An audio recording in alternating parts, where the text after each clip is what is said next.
bonjour, je me présente, Madame Hakar Melika, propriétaire du gîte Tazota. Mon mari et moi, ex-cadre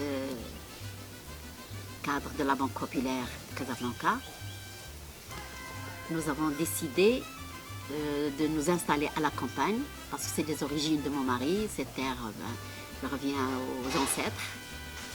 Nous avons voulu, c'est-à-dire rester actifs et participer au développement économique et social de l'arrière-pays. Donc c'est la raison pour laquelle nous nous sommes installés et avons créé ce gîte rural dans la région d'Edoukkala, c'est-à-dire commune rurale Chaïbat, Douar Ouled Salem, Houzia et Djedida.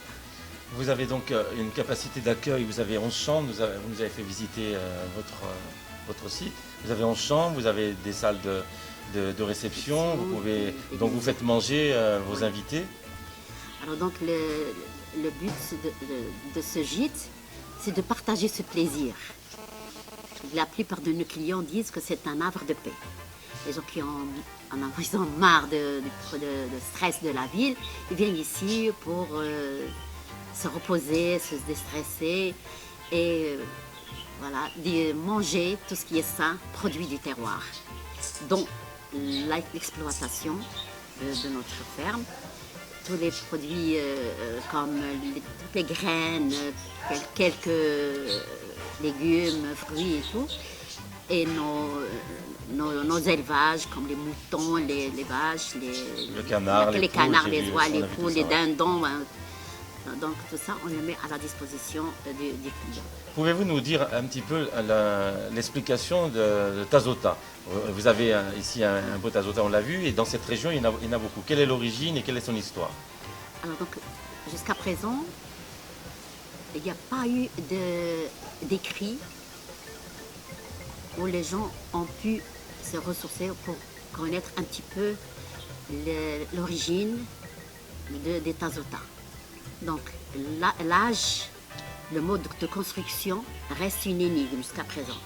Alors nous avons eu la dernière, jusqu'en 2014, il y a eu le congrès de la pierre sèche qui s'est passé à l'université de Djedida.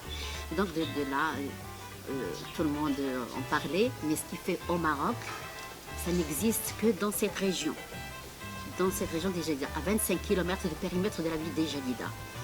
Alors ce genre de construction, dans l'appellation d'ailleurs gîte, enfin Tazota. Alors la Tazota, comme il a dit le ministre Hassan Aourid, qui était l'historien du royaume et ex-conseiller de Sa Majesté, lors de son passage ici avec Simjid de la Fédération de tennis, que dire est son âme, et il a dit, je me suis même amusé à trouver le mot Tazoka. Tazota ou Tazoka, selon les régions. Alors c'est une corruption du mot Amazir, qui veut dire construction pyramidale en pierre. Alors, qui peut dire aussi métier à tisser. Donc si on prend le mode de construction, comme c'est construit, donc c'est comme de la pierre tissée. Parce qu'il n'y a rien qui tient des pierres. Les pierres sont enchevêtrées mâle-femelle, disposées comme les écailles de poisson.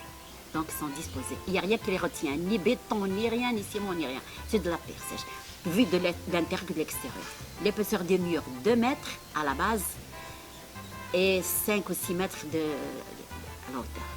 Ça servait d'habitation à l'époque, à l'origine? Oui, enfin, il y a d'autres qui disaient que c'était pour des agrammes, au contraire, parce que les gens que nous avons rencontrés jusqu'à présent, il y a des gens qui ont des centenaires, des gens qui ils ont participé aux constructions. C'était des aides-maçons. Ils ont aidé pour les constructions des Tazota. Alors ils m'ont dit que le Tazota, c'était pour les gens qui étaient aisés. C'est le standing, comme on dit en ce moment. Donc pour eux, à côté, il y avait les Nouala, en roseau et pierre, qui s'appelle Nouala, et les tentes, en peau comme vous connaissez, les tentes, non. Et ceux qui avaient les Tazota, c'est les personnes aisées. Alors donc, pourquoi? Parce que ici au Maroc, si vous voulez, enfin les habitants de Marseille, les premiers, donc c'était les Amazirs. Donc si on prend ici dans cette région, les saints qui sont là, qui sont ici, les mausolées et tout, sont des Amazirs, comme les Abdallah Ben Ibrar, comme Sidi Bouzid, Ben Hsine, c'est Mohamed Chelh. Donc tout ça, c'est des Berbères. Donc, comment ce savoir-faire? Est-ce que c'est les Portugais? Est-ce que c'est les Phéniciens? On ne sait pas. Donc, dans cette région, au Maroc, à 25 km de périmètre de Jeddah, il y a les Tazouta. Alors, ils ont servi, au début, c'était pour les personnes qui étaient aisées, qui avaient ce genre de construction. Il m'a dit, c'est on passait les mariages, on recevait la mariée dans ces Tazouta. Pour lire le Coran quand il y a la fête, c'est dans les Tazouta. Le thé, donc les cérémonies de thé, le rituel, tout se passait dans le Tazouta. Alors donc, voilà, donc elle a une valeur. Et nous, moi, c'est-à-dire, j'ai voulu garder, c'est-à-dire cet aspect, ne pas le mettre comme un silo à grains ou mettre de la paille dedans. Ou j'ai voulu la faire comme un salon une salle, un petit salon de réception, de détente. Ils font les contes. Hein. Des fois, les gens, quand ils arrivent, on fait venir un conteur, il raconte sur les tas. Alors justement, quelles autres activités vous proposez aux gens, à vos clients qui viennent ici? Donc, à part les repas. À part les repas, l'hébergement. Tous les produits. Et les conteurs, je crois que vous m'avez parlé aussi qu'il y a de temps en temps des spectacles de fauconnerie. Vous avez de l'équitation? On fait, c'est-à-dire on fait monter les gens, enfin les enfants sur des ânes ou bien sur des mulets ou bien sur les gens, ceux qui savent monter. Bien sûr. Ouais. Et ceux qui veulent faire des balades à dos d'âne ou en charrette.